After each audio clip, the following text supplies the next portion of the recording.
Assalamu alaikum. Welcome back to our channel Studyhood. So today I am here to explain you the question number 1 of exercise 1.2 which is read to your book Mathematics of class first year. ठीक है, यहाँ पर class 11 लिखा हुआ है जो कि light की शेडो, जो लाइट का शेडो जो यहाँ पर पड़ रहा है उसकी वजह से आपको थोड़ा देखने में मुश्किल हो रही होगी, लेकिन मैंने आपको बता दिया यहाँ पर क्या लिखा हुआ है भाई, क्लास 11. ओके, चलो भाई, क्वेश्चन नंबर 1 है हमारा एक्सरसाइज 1.3 का.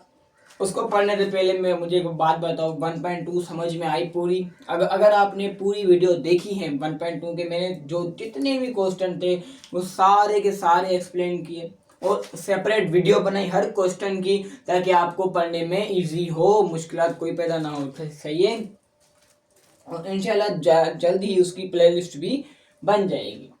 अब एक्सरसाइज 1.3 का क्वेश्चन नंबर 1 पढ़ लो, पहले पढ़ लो फिर बताता हूँ. Solve the following simultaneous linear equation with complex coefficient for W and Z. अब भाई ये लीनियर इक्वेशन और कॉम्प्लेक्स कोफिशिएंट साइमल्टेनियस क्या है? सबसे पहले तो लीनियर इक्वेशन मींस वो इक्वेशन, अगर आप गौर से देखो, लीनियर इक्वेशन मतलब वो इक्वेशन जिसके जहां पर हाईएस्ट पावर ऑफ वेरिएबल जो हो वो 1 हो. नहीं समझ में आई? कोई मसला नहीं है भाई. ये देखो, एक ही इक्वेशन है ये मेरे पास. हाँ भाई, एक ही इक्वेशन है, लेकिन इस इक्वेशन के जो वेरिएबल है वो भी एक है. उस वेरिएबल की वैल्यू क्या है? यहाँ पर कुछ नहीं है तो 1 तो है ना भाई. कुछ ना हो 1 है, 1 होगा भले कुछ भी ना हो. तो इसकी हाईएस्ट पावर क्या हुई? 1 हुई. तो ये हमारी एक लीनियर इक्वेशन कहलाएगी. लीनियर मींस, लीनियर नाम से पता चल रहा है कि भाई 1 1. और अब आ जाओ कॉम्प्लेक्स क्या होते हैं भाई? कॉम्प्लेक्स नंबर वो होते हैं जो कि mix up of real and imaginary number. And coefficient क्या होता है भाई? कोफिशिएंट वो इक्वेशन, वो टर्म होती है जिसमें कांस्टेंट भी हो, वेरिएबल भी हो. कांस्टेंट मतलब नंबर भी हो, वेरिएबल भी हो, दोनों का मिक्सअप. ठीक है, दोनों के मिक्सअप को हम कहते हैं कोफिशिएंट. अब कहना क्या चाह रहा है भाई सवाल? इस सवाल में इन्होंने मेंशन किया हुआ साफ कि भाई W एंड Z. आपको ये इक्वेशन दी गई है, ये दो इक्वेशन दी गई हैं, ये दोनों लीनियर इक्वेशन है. ठीक है, अब इन दोनों इक्वेशन में से आपको W और Z की वैल्यू फाइंड करनी है.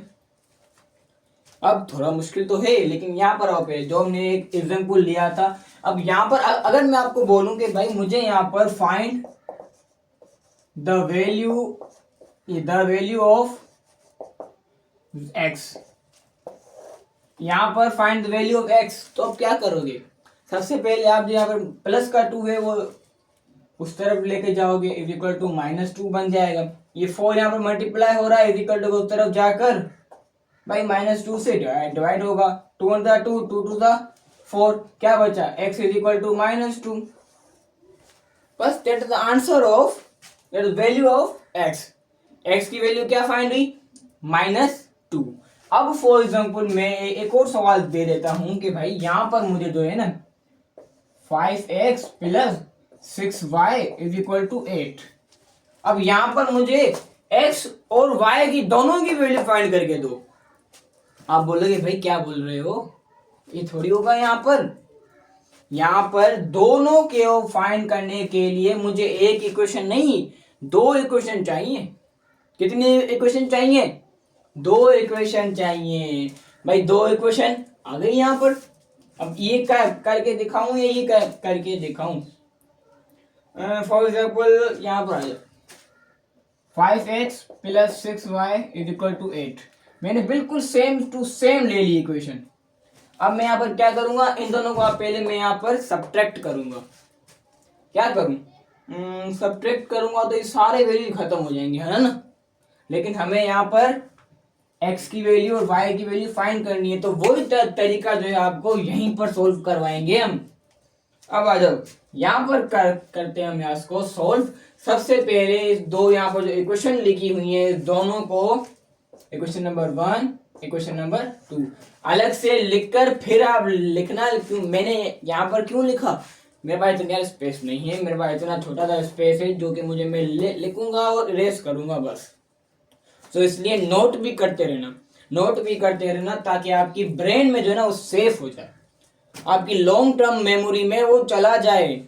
ठीक है, ये साइंस का रूल है कि भाई आप अपने सेंस ऑफ ह्यूमन बॉडी क्या होते हैं, there are 5 sense, eyes, nose, mouth, ear and touch.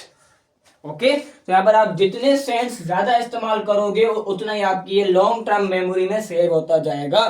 तो देखो भी, सुनो भी, लिखो भी। तो यहाँ पर कितने आ गए टेंस, 3 टेंस, सॉरी, देखने का, लिखने का और सुनने के 3 टेंस सेंस से इस्तेमाल करोगे तो थोड़ा बहुत तो याद रहेगा ना। ठीक है, अब आ जाओ सॉल्यूशन। अब यार मुझे तरीका फाइंड करना है z और w की वैल्यू फाइंड करने का। अच्छा w है, ओमेगा नहीं, चलो यार ओमेगा भी मान लो, ओमेगा कहो या w कहो, कोई फर्क नहीं पड़ता। ठीक है, ओमेगा का जो w होता है वो इस तरह थोड़ा सा मुड़ा हुआ होता है, जो कि आपने क्लास मैट्रिक में पढ़ा हुआ होगा। सही है, अगर आपका क्लास टीचर इसको ओमेगा कह रहा है तो भी कोई भी मसला नहीं है। अब या तो फिर हमें z को इन दोनों के बराबर करना होगा या तो फिर हमें w को। तो क्या करें भाई, z को बराबर करते हैं एक दूसरे के। ठीक है, तो z बराबर के किससे होगा, यहाँ पर आप गौर से देखो कि यहाँ पर इक्वेशन नंबर 2 में कि z जो है, यहाँ पर z की वैल्यू है 2 माइनस आयोटा ब्रैकेट में। अगर मैं 2 माइनस आयोटा इक्वेशन नंबर 1 से मल्टीप्लाई करवा दूं तो क्या ये दोनों सेम हो जाएंगे, करके देखते हैं। अब यहाँ पर आप लिखो 2 minus iota multiply by equation 1। मैंने शॉर्ट फॉर्म में लिख लिया है, लेकिन आप पूरा तरीके से लिखना लाजमी यार, अब फर्स्ट ईयर में हो, बच्चे नहीं रहे आप। सही है, अब 3 मल्टीप्लाई बाय 2 माइनस आयोटा और मल्टीप्लाई बाय z, बीच में ये इक्वेशन मैंने डाल दी, plus 2 plus iota multiply by 2 minus iota. Okay, w is equal to 2 minus iota multiply by 11 minus iota. अब यहाँ पर आप गौर से देखते जाओ कि क्या हो रहा है यहाँ पर। ठीक है, 2 माइनस आयोटा मल्टीप्लाई हो गया इक्वेशन नंबर 1 से, तो क्या ये दोनों सेम हो गए, नहीं भाई नहीं हुए। अब यहाँ पर इक्वेशन नंबर 2 क्या बोल रहा है कि भाई हाँ, मैंने यहाँ पर इन्हों को अपना 2 तो दिया, अपना मैंने इन्हों को 2 माइनस आयोटा तो दिया, अब वो भी मुझे दे, अब वो भी मुझे अपना 3 दे दे। चलो भाई 3 ले लो। अब यहाँ पर आप लिखो 3 मल्टीप्लाई बाय इक्वेशन नंबर 2। अब 3 को मल्टीप्लाई करेंगे 2 माइनस आयोटा z प्लस यहाँ पर भी 3। अब यहाँ पर आप गौर से देखना कि ये तो मल्टीप्लाई हो गया, अब प्लस नहीं, यहाँ पर माइनस है, minus 3w is equal to 3 multiply by minus 1 plus iota. अब इसको कर देते हैं इक्वेशन नंबर 3 और इसको इक्वेशन नंबर 4। सही है, अब कुछ समझ में आया। अब यहाँ पर आप गौर से देखो कि z जो है वो बराबर हो गया, z दोनों बराबर हैं। अब क्या करें भाई, अब एक इक्वेशन में तो हम दोनों की तो वैल्यू नहीं फाइंड कर सकते, जैसे यहाँ पर दोनों x और y मीन्स यहाँ पर z और w दोनों की वैल्यू एक साथ तो नहीं आ सकती, तो मुझे एक को तो खत्म करना पड़ेगा। तभी तो मैंने इन दोनों को सेम किया कि मैं प्लस और माइनस करके इन दोनों को खत्म कर दूं। ठीक है, इन्हों खत्म कैसे करेंगे भाई, दोनों की वैल्यू क्या है, दोनों की साइन है प्लस। अब यहाँ पर आप लिखोगे, क्या लिखोगे, लिखो ना subtract equation 3 and equation number 4। Equation 3 और 4 को आपस में माइनस करवा दो। मैं मिटा रहा हूं, सही है। जब आप माइनस करोगे तो इन सारों के साइन के नीचे माइनस की साइन आएगी, तो माइनस प्लस भाई माइनस, यहाँ पर ये माइनस हटाकर प्लस लिखो, अब जहां पर प्लस है वहां पर माइनस लिखो। ठीक है, अब क्या करें, अब आप गौर से देखो, प्लस की साइन माइनस की साइन आपस में दोनों खत्म हो गए, कट गए, क्या बचा बाकी, 2 प्लस आयोटा और 2 माइनस आयोटा ओमेगा, ओमेगा है यहाँ डब्ल्यू बस। अब यहाँ पर क्या बचा भाई, plus 3 omega is equal to 2 minus iota multiply by 11 minus iota और माइनस का 3 1 आयो माइनस 1 प्लस आयोटा। ओके, ये मैंने इन दोनों को तो खत्म कर दिया, अब मेरे पास z खत्म हो गया, अब क्या बचा है भाई मेरे पास w। अब यहाँ पर हमारे पास w की वैल्यू आएगी, अब देखो कैसे आएगी। एक फॉर्मूला आप लोगों ने पढ़ा होगा बचपन में शायद, a plus B A minus B is equal to A square minus B square. वही फॉर्मूला यहाँ पर अप्लाई हो रहा है, इसको बना दो a, इसको b, इसको भी a, इसको भी b। तो a का स्क्वायर मीन्स 2 का स्क्वायर माइनस b का स्क्वायर मीन्स आयोटा का स्क्वायर और w 7 होगा इनों के, plus 3w is equal to, ये दोनों ब्रैकेट आपस में मल्टीप्लाई हो रहे हैं तो कर दो ना मल्टीप्लाई। 2 11 सा 22 और 2 मल्टीप्लाई बाय आयोटा, ये प्लस का 2 माइनस का iota, plus minus minus 2 iota का 2 आयोटा। ओके, अब 1 multiply by 11 is equal to, देखो माइनस प्लस प्लस है, माइनस प्लस माइनस 1 11 सा 11, अब 1 1 है आयोटा आयोटा आयोटा 11 आयोटा, अब minus 1 multiply by minus iota is equal to plus iota square. भाई minus minus plus कैसे हो गया, क्योंकि हमने क्या पढ़ा है भाई कि जब मल्टीप्लाई होंगे तो साइन पहले मल्टीप्लाई होंगी। जब नंबर आपस में अगर मल्टीप्लाई हो रहे हैं तो नंबर पहले मल्टीप्लाई नहीं करना, पहले साइन को मल्टीप्लाई करो, बाद में नंबर्स को छेड़ना। ओके, तो minus minus plus iota iota का आयोटा स्क्वायर। अब माइनस 3 को मल्टीप्लाई करो इस ब्रैकेट से easily, minus 3 multiply minus 1 is equal to plus 3, 3 1 जा 3, minus 3 multiply by plus iota is equal to minus 3 iota, and that's all. समझ में आई ये बात। अब 2 का स्क्वायर आ जाएगा हमारे पास 4 माइनस आयोटा स्क्वायर w 7 आ रहा है।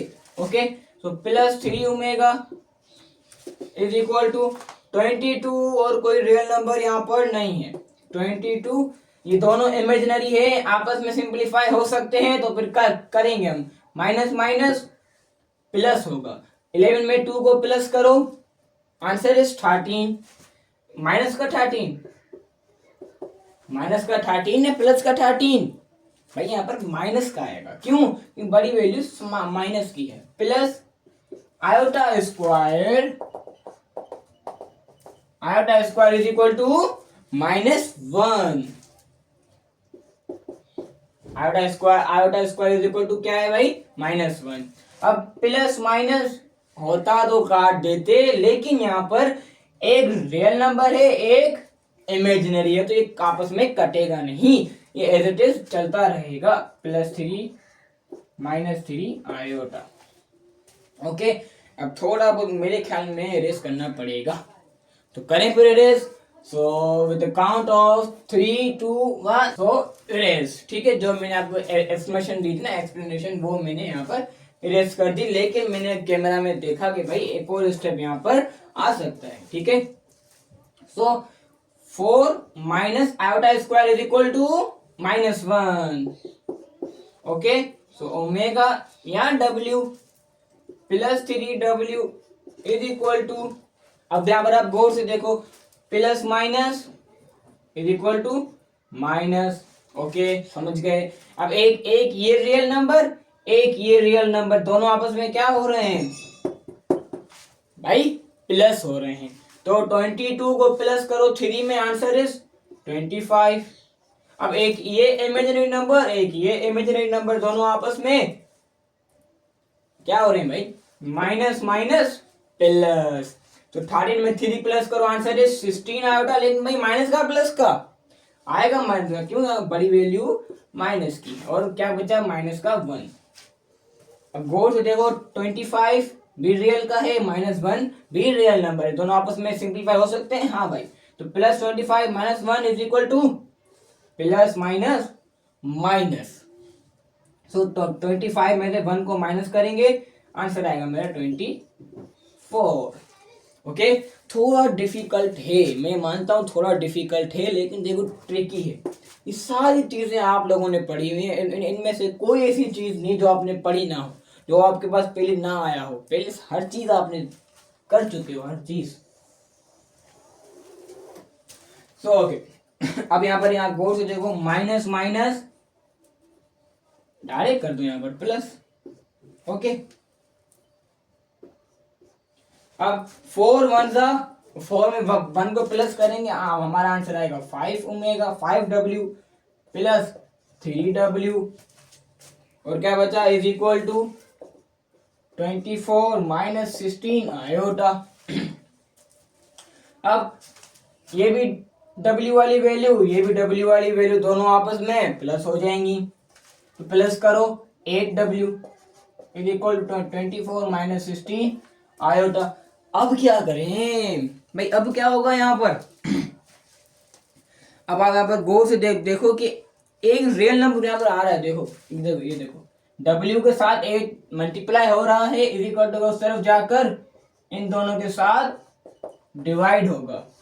देखो दोनों के साथ डिवाइड होगा, तो मैं दोनों को अलग अलग करके लिखूं, लिख सकते हो यार। W इज इक्वल टू 24/8 - 16/8, यहाँ पर आयोटा भी है साथ में, लेकिन लिखते नहीं है, लेकिन मैंने यहाँ पर लिख लिया, शो कर दिया, ठीक है। सो 8 1 जा 8, 8 3 जा 24, 8 1 जा 8, 8 2 जा 16, तो W is equal to 3 - 2 iota. हाँ भाई आ गया W। अब भी जो ना आगे और सिंपलीफाई नहीं हो सकता, क्यों, क्योंकि एक रियल नंबर है, एक इमेजिनरी नंबर है, तो इमेजिनरी और रियल नंबर आपस में कभी भी सिंपलीफाई नहीं हो सकते। जब सेम नंबर होंगे तभी वो माइनस प्लस मल्टीप्लाई या डिवाइड हो सकते हैं, अदरवाइज कोई ऑप्शन नहीं है यहाँ पर। चलो तो फिर अब क्या करें, अब हमें चाहिए वैल्यू ऑफ z। तो z की वैल्यू फाइंड करने के लिए हमें क्या करना पड़ेगा, अब यहाँ पर आप गौर से देखो, ये w की वैल्यू है, इसको हमें या तो फिर इक्वेशन 1 में पुट करेंगे, या तो फिर इसको हम इक्वेशन 2 में पुट करेंगे। तो मेरे ख्याल में सबसे इजी जो तरीका होगा वो इक्वेशन नंबर 1 में होगा, ठीक है। इक्वेशन नंबर 1 में अगर हम पुट करेंगे तो हमारे लिए यहाँ पर इजी होगा, तो करें पुट। सो 3 2 1 एरेस हो गया, एरेस। अब वैल्यू पुट करें, आ जाओ 3z, यहाँ पर आप लिखो, तो put the value of w in equation 1, 2 plus iota, w की वैल्यू क्या है भाई, 3 - 2 iota is equal to 11 - iota. Okay, so 3z plus 2 3 जा 6, 2 2 जा प्लस माइनस 2 2 जा 4 4 आयोटा। अब iota multiply bye 3 plus plus plus 3 iota, ठीक है। अब iota multiply by 2 iota, plus का आयोटा माइनस का 2, तो प्लस माइनस माइनस 2 1 जा 2, और आयोटा आयोटा जा iota square is equal to -11 iota. 3z plus 6 minus plus minus, दोनों आपस में कट गए, 4 - 3 इज इक्वल टू 1 1 हम नहीं लिखते, तो यहाँ पर हम सिर्फ आयोटा लिखेंगे, माइनस का 2 iota square is equal to -1 is equal to 11 - iota, साथ चल रहा है। 3z प्लस, अगर आप गौर से देखो, ये प्लस माइनस का 1 माइनस का 2 आपस में क्या होंगे भाई, मल्टीप्लाई होंगे, तो 2 1 जा 2, लेकिन माइनस माइनस प्लस, तो ये माइनस का 2 बन जाएगा प्लस का 2, so plus 6 plus 2 is equal to plus 8, और minus iota is equal to 11 - iota. अब ही मैं क्या करूंगा कि 8 माइनस आयोटा को इज इक्वल टू के उस तरफ लेकर जाऊंगा। मेरे दिमाग में अच्छा आइडिया आया है। देखो ये देखो यहाँ पर लिख रहे हैं 3z प्लस नहीं, अब इज इक्वल टू 11 तो है ना। अब यहाँ पर प्लस का 8, वहां पर जाकर माइनस का 8, माइनस का आयोटा वहां पर जाकर प्लस का आयोटा, माइनस का आयोटा तो वहां पर पहले से ही था, तो प्लस माइनस आयोटा तो यहाँ पर खत्म हो गया, झंझट आयोटा का तो गया। अब क्या बचा आगे, 11 में से 8 गए, 11 में से 8 को माइनस करेंगे तो मेरा आंसर क्या आएगा, 3 आएगा, शायद 3 आएगा ना मेरा आंसर भाई, 3 आएगा। यहाँ पर 3z से मल्टीप्लाई हो रहा है, इक्वल टू उस तरफ जाकर क्या होगा, डिवाइड, 3 मतलब 3, 3 मतलब 3, क्या आया मेरे पास, z इज इक्वल टू 1, और w क्या आया था, 3 माइनस 2 आयोटा। ओके, ये हमारी value of z and value of w। देखा, मजा आया, समझ में आया, कॉन्सेप्ट क्लियर हुआ। क्यों नहीं हुआ होगा, इतनी मेहनत की यार। अब ये मत कहना कि मैं समझ में नहीं आया, बहुत अच्छे से मैंने सॉल्व किया। अब इसका एक और पार्ट है, पार्ट नंबर 2, जो कि मैं आपको नेक्स्ट वीडियो में, ठीक है, मैं आपको अगली वीडियो में आपको सॉल्व करके दिखाऊंगा। ओके, तो मिलते हैं अपन किसी और नेक्स्ट वीडियो में, तब तक के लिए अल्लाह हाफिज एंड थैंक्स फॉर वॉचिंग।